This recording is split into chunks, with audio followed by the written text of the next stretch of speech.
minyak urapan dijual. Kapan-kapan saya jualan celana dalam saya kali ya. Celana dalam Nabi 26 dijamin ditempel di kepala bisa menyembuhkan segala sakit dan menghapus semua hutang Anda. Jorok.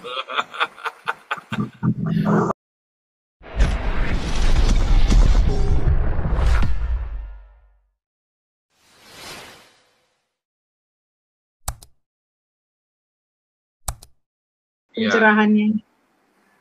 Ayu Anggraini. Shalom, Pastor. Kalau Ini pertanyaan dari anak saya. Dia eh, penasaran tentang Matius 18 ayat 22 perihal mengampuni.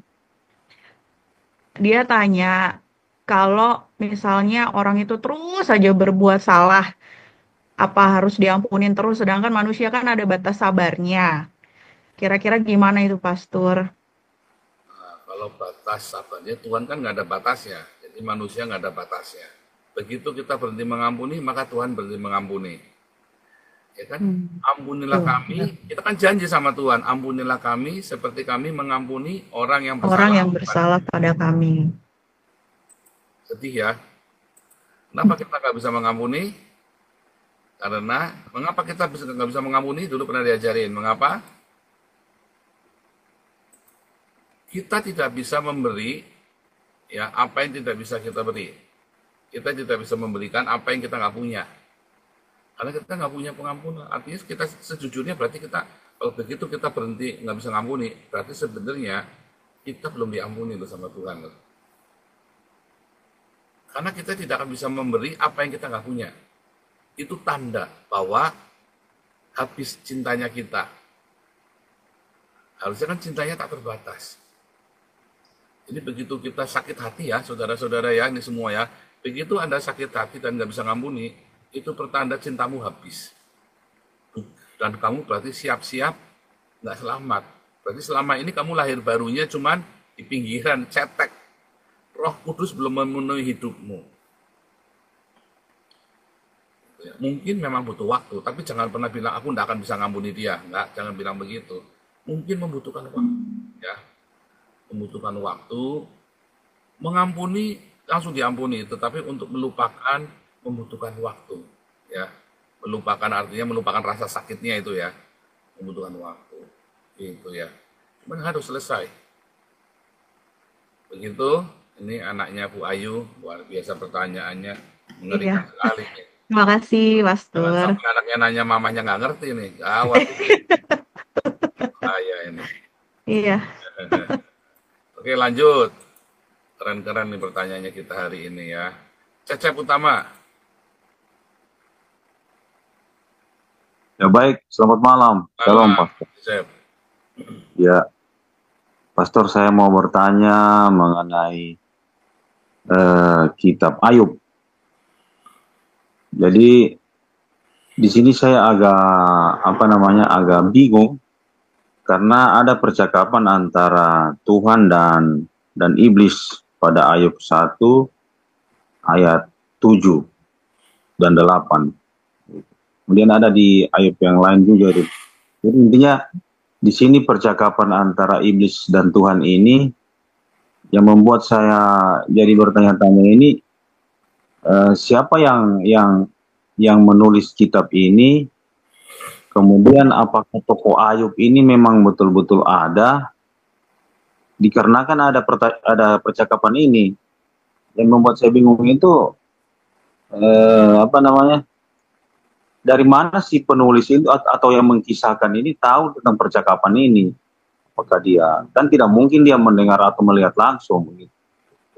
Apakah ini kisah ini memang betul-betul pernah ada sehingga tokoh ini ada, atau cuma cuma cerita apa namanya dari turun temurun bangsa Israel itu. Ya, jadi Itu Ayub Pastor. itu, kisah Ayub itu benar-benar ada. Tetapi ditulis oleh para rabi Yahudi. Itu cerita sebuah cerita legenda. Tapi orangnya benar-benar ada. Lalu bagaimana sih para para penulis ini bisa ngerti? Kan ilham dari Roh Kudus. Balik lagi, setan itu apa setan? Setan itu keinginan kita, Iya, pikiran. lalu keinginan ini bertawar-tawaran dengan Tuhan. Ya kan pikiran kita akan, aduh Tuhan, bu aku dikasih yang itu, aku maunya yang itu saja kalau aku boleh memilih Tuhan. Kalau aku boleh memilih, ya. Tapi kan Tuhan nggak mau kasih Tuhan kalau boleh aku boleh pilih, aku jangan masuk penjara Tuhan. Ini hutangku banyak sekali Tuhan. Tuhan kalau boleh memilih, aku jangan mati sekarang Tuhan, anakku masih kecil. Tuhan kalau aku boleh memilih, aku jangan mati, aku boleh kasih. Kan keinginan kita kan. Keinginan kita ini bercakap-cakap dengan Tuhan. Setan dalam keinginan kita, ya Tuhan kalau boleh Tuhan. Aku, nah misalnya kalau boleh, tapi kan kadang-kadang Tuhan nggak kasih, biarin aja. Keinginan itu dikalahkan. Tapi seringkali keinginan itu diizinkan, ya udah nggak apa-apa, lewat. Dan jadilah pencobaan itu kan.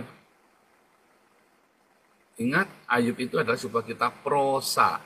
Jadi ditulis dalam rupa syair. Ingat di dalam hakim-hakim raja-raja ya. Oh, raja-raja ya. Ya, ada pohon-pohon di hutan, lalu minta ada pohon zaitun, pohon ara, pohon semak belukar untuk menjadi raja. Apakah pohon-pohon itu saling ngomong? Enggak, itu kan sebuah narasi. Nah, keinginan atau setan itu keinginan kita tawar-tawaran sama Tuhan. Tuhan, kalau boleh, nah setan dalam hidupnya kita. Ingat siapa ya saudara? Yang sempat melakukan itu. Siapa yang sempat melakukan itu? Di Taman Getsemani. Kalau boleh, cawan ini lalu dariku. Tuhan Yesus sendiri. Tuhan Yesus sendiri. Setan di dalam itu. Makanya malaikat datang memberi kekuatan. Ya kan? Tapi yang bagus, biarlah kehendakmu yang jadi, jangan kehendak. Artinya bukan setan. Perkataan itu membuat setan dalam hidup kita itu nggak bisa menang. Perkataan jadilah kehendakmu, makanya kalau mengajarkan doa Bapa kami di surga, jadilah kehendakmu di bumi seperti selalu kata jadilah kehendakmu. Kita boleh punya pikiran nggak salah, belum jadi setan. Belum jadi setan sampai keinginan itu begitu kuat mendorong kita. Makanya kita harus bilang, endingnya bilang apa? Jadilah kehendakmu Bapa. Selesai itu setan kalah. Kepasrahan yang amat sangat sama Tuhan. Jadilah kehendakmu Bapa. Wis apapun wis mati wis. Saya dulu doanya terakhir saya begitu ya. Doa terakhir saya ngelawan Tuhan, apapun yang terjadi, mau habis, mau mati, mau apa, ya sudah jadilah Tuhan. Yang penting kali ini jangan tinggalkan aku, jangan buang aku darimu. Ya, wah sejak itu saya menang terus. Sejak itu saya nggak pernah kalah sampai dengan hari ini, tidak pernah kalah. Itu doa yang mengerikan itu ya. Itu doa yang mengerikan. Jadilah kehendakmu apapun. Ada lagunya ya. Ya, selain kau tiada yang lain, ada padaku di surga. Kalau yang kita pengen cuma Tuhan, boleh daging hatiku semua lenyap, habis semua. Yang penting Tuhan, jangan lepaskan aku Tuhan. Itu kamu menang nanti. Ya, itu. Oh, udah kita nggak usah khotbah, karena kita mau khotbah itu nanti endingnya. Ya, itu makanya Yudas itu doanya nggak begitu soalnya. Coba kalau Petrus ya kan, akhirnya ya udah Tuhan, pasrah. Petrus, kamu mengasihi aku, kamu agape aku. Enggak Tuhan, aku filio. Petrus, kamu agape? Enggak Tuhan, aku ini cuma filio. Aku sama kamu tuh ada maunya. Petrus, kamu filio sama aku, nangis. Iya Tuhan, aku filio sama kamu. Ya sudah, enggak apa-apa. Sekarang kamu ada maunya sama aku. Tapi suatu hari, nanti di hari tuamu, kamu akan mati bagiku. Kamu akan agape, kamu baru ngerti yang namanya agape. Itu ya, dan Petrus, menurut sejarah, Petrus disalib terbalik, lebih menderita dari Yesus.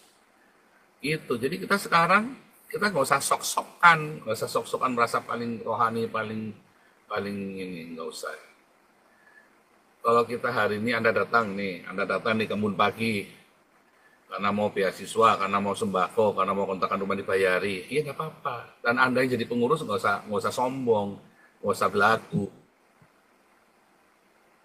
ya saudara ya. Karena apa? Ya mereka datang memang motivasinya kan masih filio. Mereka dengar firman Tuhan setiap hari, 5 tahun kemudian mereka jadi agape. Kita nggak pernah tahu loh. Ya, itu Pak Cecep. Jadi Ayub kisah nyata. Kedua, mengapa bisa ada itu tadi? Itu ada narasi. Keinginan dengan Tuhan. Ya, konflik dalam batinnya Ayub sendiri. Itu Pak Cecep. Yuk. Saya Satu lagi boleh, Pastor? boleh. Ya. Baik.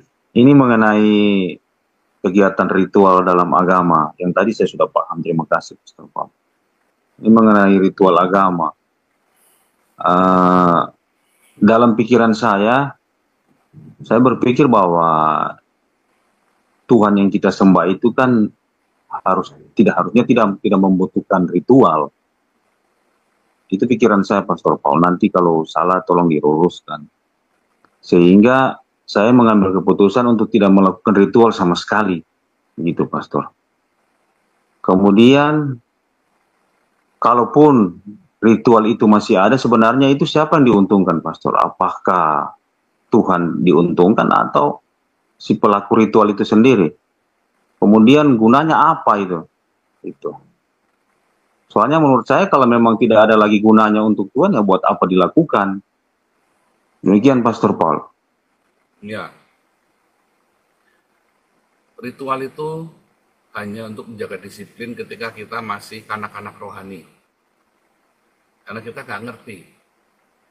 Dalam ketidakmengertian, maka kita melakukan ritual itu. Supaya kita tahu kita ini sedang menuju Tuhan. Jimik atau jimat itu ya. Rosario, kayu salib, apalagi itu, minyak urapan. Ya, itu kan supaya mengingatkan kita bahwa begitu kita lagi lupa, lagi panik, terus kita lihat salib, oh iya Tuhan Yesus tolong. Berarti kita masih cetek ilmunya. Kalau Anda yang masih di tahap ritual dan simbol-simbol itu, berarti Anda cetek banget imannya. Tapi orang yang sudah bertumbuh dewasa, dia nggak perlu semua itu. Nggak perlu. Tetapi masalahnya balik lagi, tadi orang Farisi itu memang bikin seperti itu, supaya kamu cetek imannya, supaya kamu bergantung bukan sama Tuhan Yesus, tapi sama pendeta. Jadi apa? Supaya dikit-dikit manggil pendeta. Kalau manggil pendeta kan harus ada uang jalannya. Itu. Minyak urapan dijual. Kapan-kapan saya jualan celana dalam saya kali ya. Celana dalam Nabi 26 dijamin. Ditempel di kepala bisa menyembuhkan segala sakit dan menghapus semua hutang Anda. Jorok. Salah sendiri ya kan. Salah sendiri jadi pengagum Nabi 26 ya kan.